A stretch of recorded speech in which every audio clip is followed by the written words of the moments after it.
What if the walls around us are not just walls, but mirrors? What if every surface, every shadow, every echo inside a home reflects the parts of ourselves we rarely speak about, our fears, our ambitions, our longing to be remembered? A home is never just a shelter. It is a confession. It reveals who we are when no one is watching. Whether you believe it or not, or accept it or not, in your mind, in the subconscious or the conscious, you are already in the top 1%. Otherwise, even by accident, you wouldn't have been drawn to this channel. All you have to do is accept that, even if your senses say otherwise. I know that right now, you think you are just watching another YouTube video, but believe me when I say this, the reason you feel this way is because you didn't pay attention to what your gut feeling says. Instead, you're paying attention to the noise. Most tours show you the price tags. I want to show you the soul. This isn't just a house, it's a map of an ambition.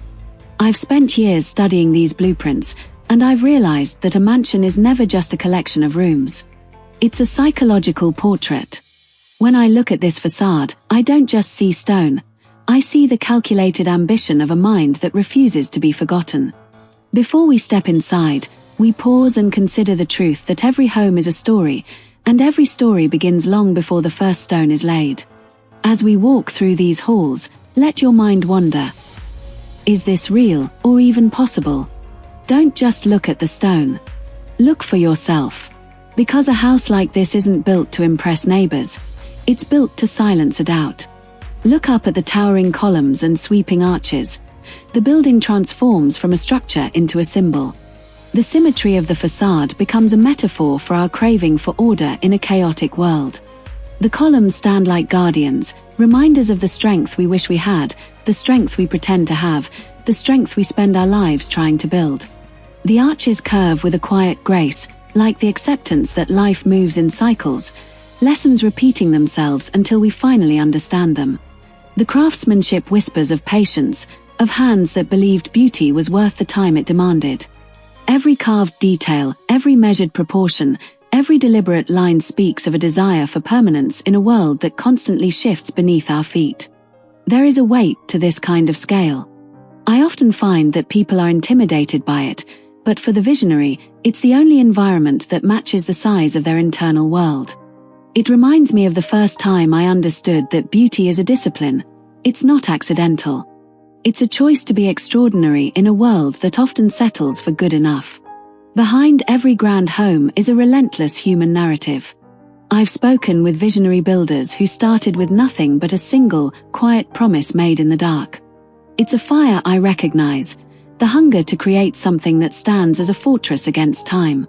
This mansion isn't just a display of wealth, it's the fulfillment of a vow. Every detail, every proportion, and every material choice reflects that psychological journey. Behind the elegance lies the unspoken truth of cost.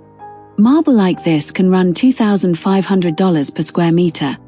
Handcrafted woodwork can take artisans weeks and thousands of pounds to complete. But the dreamer didn't see these as expenses, they saw them as investments in permanence. I've always believed that money spent on meaning never feels wasted. It becomes part of the story. It is the story of someone turning struggle into beauty, someone trying to create a place where their past pain could finally rest. The mansion becomes a monument not to luxury, but to transformation. The Grand Foyer opens like the first page of a book. Light pours in from above, illuminating a space designed not just to welcome guests, but to remind the owner of who they are becoming. The height of the ceiling lifts the spirit, the marble beneath the feet grounds it. This room is a declaration. You have arrived, but your journey is not over. Whenever I step into a foyer of this magnitude, I feel that shift, the threshold between the world's noise and the owner's private reality. It's a declaration. It makes me stop and wonder, what is the arrival I'm still building toward in my own life? Grand foyers like this often cost more than some people's entire homes. A chandelier alone can reach $100,000, and the marble beneath your feet might have traveled across continents. But that's the paradox of ambition. The price is high, yet the value is internal. You're not paying for stone and light, you're paying for the feeling of arrival. The foyer is the beginning of a story, a threshold between the life that was and the life that is still unfolding. The library, a room that feels like the mind of the dreamer made visible. Shelves stretch from floor to ceiling, filled with books that represent curiosity, ambition, and the hunger to grow beyond one's origins. The scent of old paper and polished wood carries the weight of years spent learning, questioning, imagining. This is not just a room for reading, it is a sanctuary for becoming. I've always found myself in libraries. Even as a child, books felt like doorways to lives I hadn't lived yet. To me, a room like this isn't just about storage, it's about a hunger for perspective. I often wonder, standing among these thousands of books, which one the owner reaches for when they can't sleep. Is it a manual on power, or a story from a childhood they can't quite let go of? To stock these shelves with this level of history often costs more than the average person earns in a decade. Yet in this room, I remember when I started my own collection, buying books I couldn't yet fully grasp, simply because I wanted to grow into the person who could. In this library, knowledge is the only asset that never depreciates.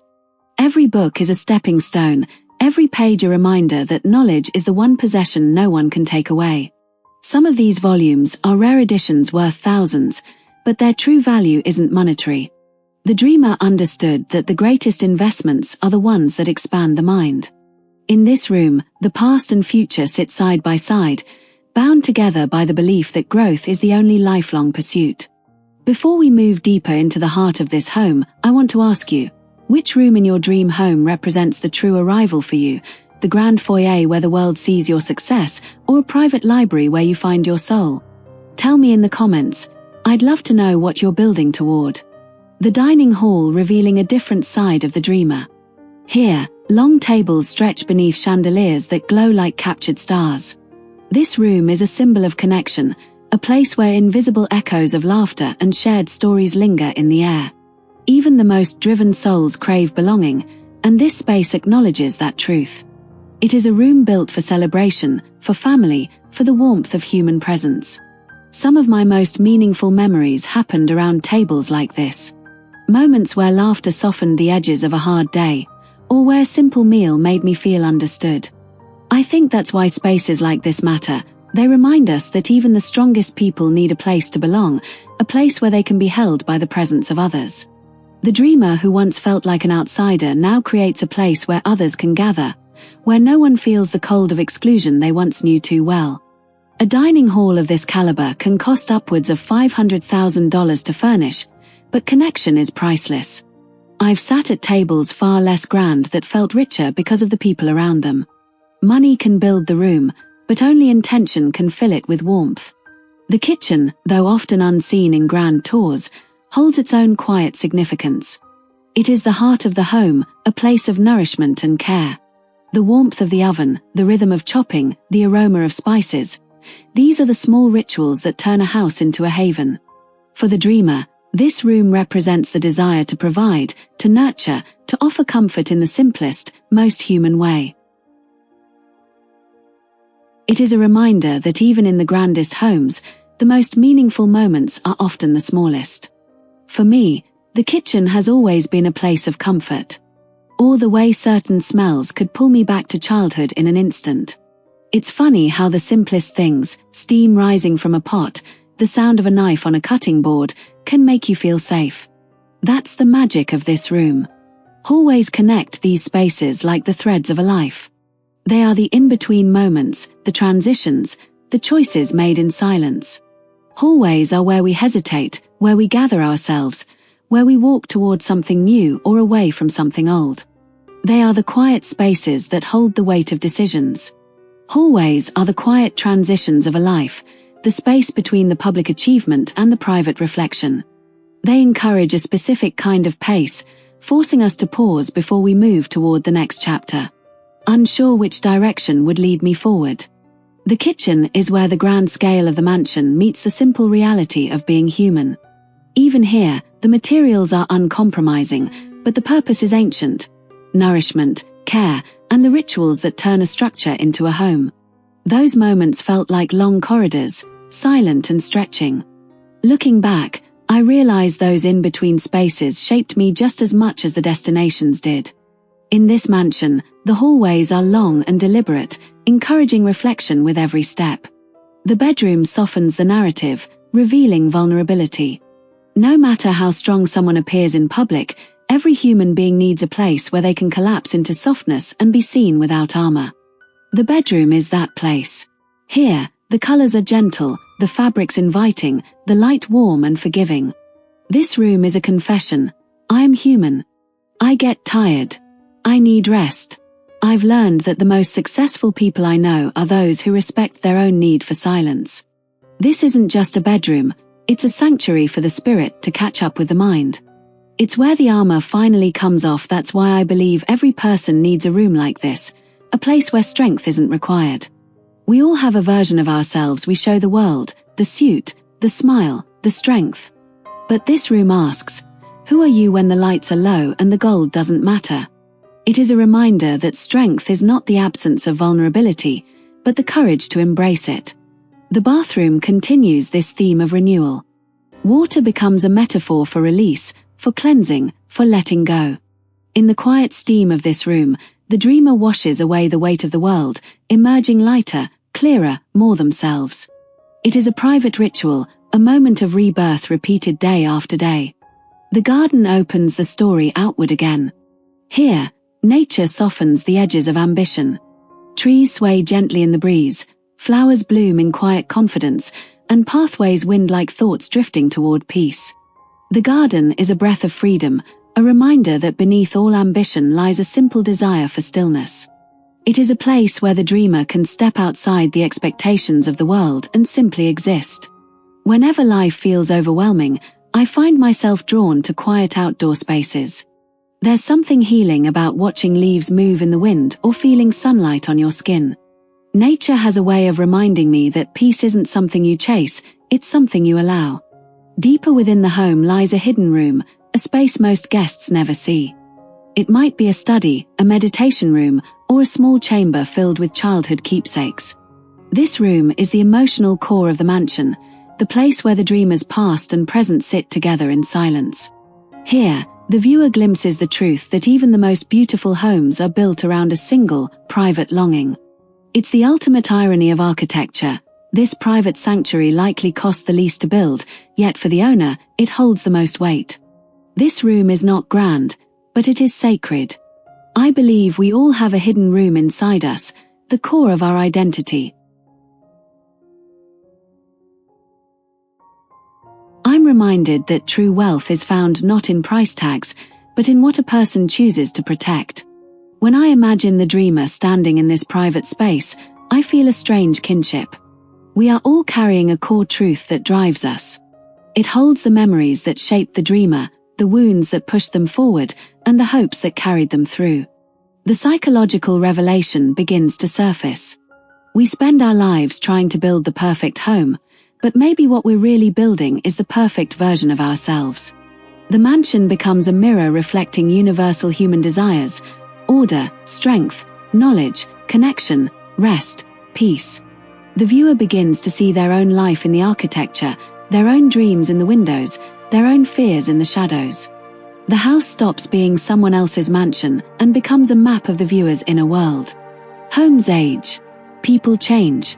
Seasons shift. But the desire to create something meaningful that never leaves us. In the end, a mansion is not a monument to wealth, but a monument to hope. As we leave this space, remember, wealth without purpose is just a pile of stone. But wealth with intention is a legacy. I'm drawn to these homes because they remind me of what we are all capable of building, not just in our cities, but in our souls. Build something that lasts. I've shown you the map. But only you know where the journey leads. What kind of home are you building in your mind today?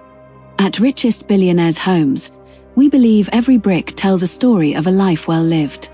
We don't just show you floor plans, we show you the vision it took to draw them. If you're busy building your own legacy, subscribe. Let's look at the next blueprint together. That journey of the mind, the one you've just taken through these halls, is exactly why we do what we do. We understand that you aren't here just to look at rooms, you're here to recognize the potential within yourself. You are here because your ambition demands a mirror that matches its scale. You see, we don't just showcase properties, we sell a dream. Our mission is to narrate the lifestyle, the vision, and the legacy behind every billionaire's home. We believe in tell, don't just show, because every space deserves a voice. The original stories we share here aren't found anywhere else on YouTube or social media. That is our brand guarantee. These scripts are crafted by real people to inspire, captivate, and elevate your imagination. Because a home is more than an address, it's an identity.